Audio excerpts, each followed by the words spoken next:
Okay, on every flight, like I mentioned earlier, we do the service, then we finish the service by clearing everything in the cabin so that all of the passengers can sit there in peace and cleanliness and just have that comfort.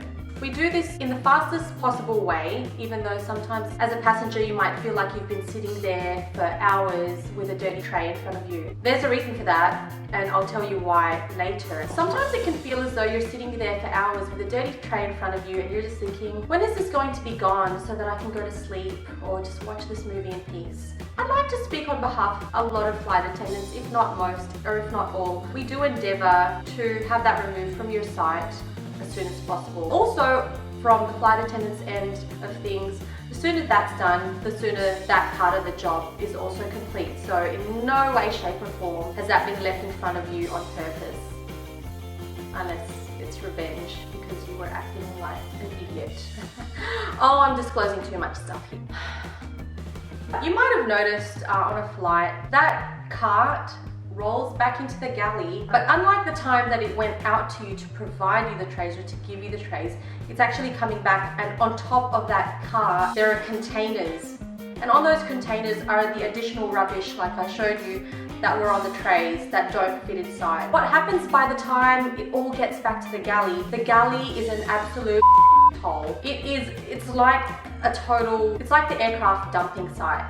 We like to do it as organized as possible, but there are just some flights where organization is sort of the last thing on the list and your first thing is to just clear everything. So yeah, it pretty much looks like a dumpster in the galley. So you're trying to do that in an organized manner, and then somebody will rock up from the cabin who is yet to have their tray cleared. Just on a side note, I understand that some people really need all of their stuff out of their way because maybe they've got kids. If that stuff isn't taken away, then it becomes an even messier situation. Some people actually, they have legitimate reasons to not wait for their trays to be cleared. But there are some people who don't have a legitimate reason, and you know who you are. And what they do, they collect their stuff, they bring it to you, like this, and then they find that one little box of centimetre by centimetre that's still clean. You know, that one little space that you could save just for a little bit of cleanliness. And they find that little space, and they take the tray, and then they pop their head into the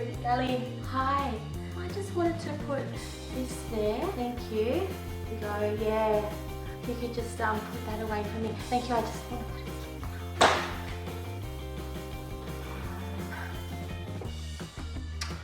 Oh, please don't do that.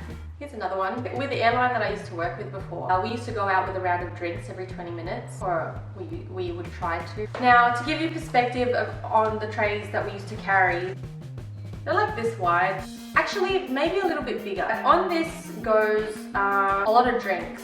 To give you an idea of how many, we would be able to empty about 5 cartons of juice and 1 bottle of water just by filling all of those cups. It's reasonably weighted. I would say maybe about, you start off being about 4 kilos heavy. It doesn't really sound like too much, right? Except for when you are walking.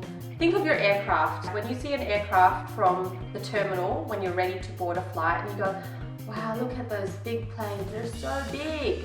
What actually happens is that we're the people inside those planes, walking all the way from the beginning of the aircraft to the back of the aircraft, walking back to the beginning of the aircraft, walking back to the back of the aircraft. And that's what we do whole flight long. So when you're having to take trays worth 4 kilos heavy at a time each into the cabin to deliver trays and then go back, it's quite tiring. To have a tray like this, because it's a lot of juices, fair enough, we have to let you know what's there. Hi, would you like a juice? Oh, what have you got? You go orange, we've got apple, mango, pineapple, tomato juice, and that one over there, the clear one, that's water. Oh, babe, do you want something to drink? What have you got?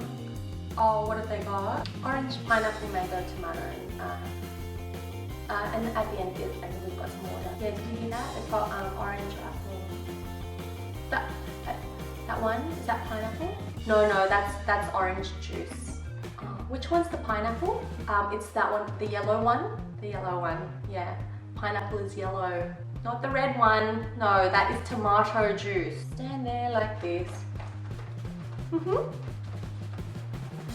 Please take No, actually we're alright. No, actually, did you have some cola? Oh, actually, can I just have a Jack Daniels with ice?